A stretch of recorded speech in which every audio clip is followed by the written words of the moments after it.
আসসালামু আলাইকুম ওয়া রাহমাতুল্লাহি ওয়া বারাকাতুহু। আউযু বিল্লাহি মিনাশ শাইতানির রাজিম। বিসমিল্লাহির রহমানির রহিম। প্রিয় ভিউয়ার্স,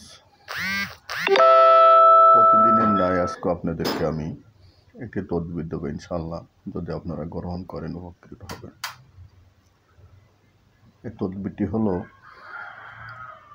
5 ওয়াক্ত নামাজি ব্যক্তি লিখে ব্যবহার করবেন, ইনশাআল্লাহ শতভাগ কাজ হবে। কোরআন এবং হাদিস থেকে নেওয়া, বাইরে কোনো কিছু না, ইনশাল্লাহ। যদি আপনি আমেল হয়ে থাকেন আলহামদুলিল্লাহ, তাহলে আপনার আর কোনো চিন্তা নাই, আপনি লিখতে পারবেন। যদি কোনো আলেম হয়ে থাকেন ইনশাল্লাহ আপনি নিজেই লিখতে পারবেন। আর যদি সাধারণ কোনো মানুষ হন তাহলে আপনার জন্য একটু সমস্যা হইতে পারে। তা আপনি লেখার অভ্যাস না থাকলে আপনি কোনো আলেম ভালো আছেন, আমলকারী হুজুর আছেন, ভালো মাওলানা আছেন বাড়ির পাশে হয়তো, বা মসজিদ মাদ্রাসায়, ওনাদেরকে দিয়ে লিখে নেবেন। জিন ভূত পেতনি যা আমরা বুঝি, এবং ব্যবসা করেন, ব্যবসায় কোনো উন্নতি নাই, খালি লস। কোনো ব্যবসা করেন কিন্তু কোনো উন্নতি হচ্ছে না, হয়তো আপনাকে কোনো জিনে বা মানুষের ক্ষতি করে বসে রাখছে।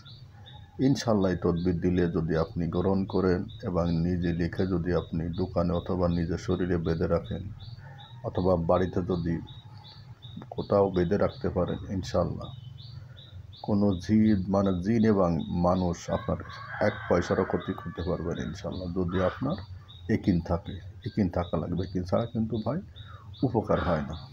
তা আমি আপনাদেরকে তদবিরটা প্র্যাকটিক্যালে দেখা দিচ্ছি, আমি মুখ থেকে বলতেছি না, আপনারা প্র্যাকটিক্যালে দেখে তদবিরটা করবেন ইনশাল্লাহ। আশা রাখি সবাই করবেন। যদি আপনার আমলে ঘাটতি থাকে তাহলে আপনি কোনো আলেম লোক দিয়ে অবশ্যই লেখাবেন, ইনশাল্লাহ উপকার পাবেন।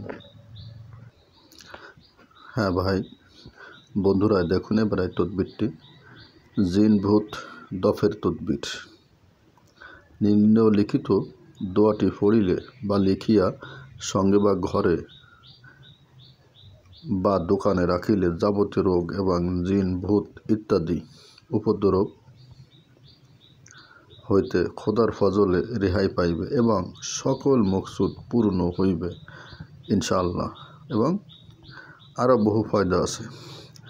তাবিজটি আপনি দেখুন, আগে বিসমিল্লাহির রহমানির রহিম। এই যে দেখুন, আপনি ভালো করে, আমি আপনাকে বুঝতে পারেন এই জন্য একেবারে কাছের থেকে আমি আপনাদেরকে বলে দিচ্ছি, দেখা দিচ্ছি, ভালো করে দেখুন এবং আমল করার চেষ্টা করবেন এবং ব্যবহার করবেন ইনশাআল্লাহ। এতে কোনো শিরক বিদআতের কিছু নাই, কারণ মেলাপত এখন বেরোইছে, তাবিজ ব্যবহার করা জায়েজ আছে, আপনি ব্যবহার করবেন, আল্লাহর উপর আস্থা রাখুন। ও যারা ফতোয়া দেয় ওরা যে রূপ জানে সে রূপ দেয়, কারণ কোরআনে আমাদের জন্য আল্লাহ পাক শিফা স্বরূপ পাঠাইছেন, নবীজি আদেশ করেছেন ব্যবহার করার, কোনো বাধা বিঘ্ন নাই, আপনি ব্যবহার করবেন। কোনো শিরকের বালাই নাই, কোনো বেদাতের বালাই ভিতরে নাই। আমার বা আপনার রোগ হয়েছে, আমার হলো শিফার দরকার আছে, যেহেতু এত ফতোয়া আমার জানার দরকার নাই। ফতোয়া যদি থাকে তারা ব্যবহার করুক, আমাদের ওটা জানার দরকার নাই। তা আমি বলবো যে আপনারা ভালো করে তো তাবিজটি লিখবেন, যদি সম্ভব হয় জাফরান কালি ম্যানেজ করে তাই দিয়ে লিখবেন, ইনশাল্লাহ উপকার পাবেন।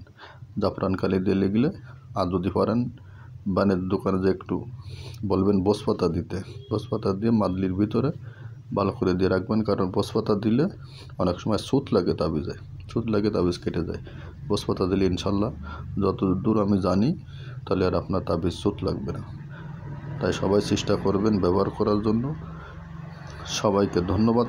আর আপনাদের কাছে একটা আবেদন থাকলো, আমার চ্যানেলটি সাবস্ক্রাইব করে দিবেন এবং ভিডিওটি শেয়ার করে দিবেন, আর একটি করে লাইক দিবেন, আর যত বেশি পারেন শেয়ার করে দিবেন। সবাইকে অনুরোধ রেখে, সবার কাছে আবেদন রেখে ভিডিওটি এখানে সমাপ্ত করছি। ভুল ত্রুটি হলে কমেন্ট করবেন, আমি সংশোধনের চেষ্টা করব। সবাইকে ধন্যবাদ। আসসালামু আলাইকুম ওয়া রাহমাতুল্লাহি ওয়া বারাকাতুহু।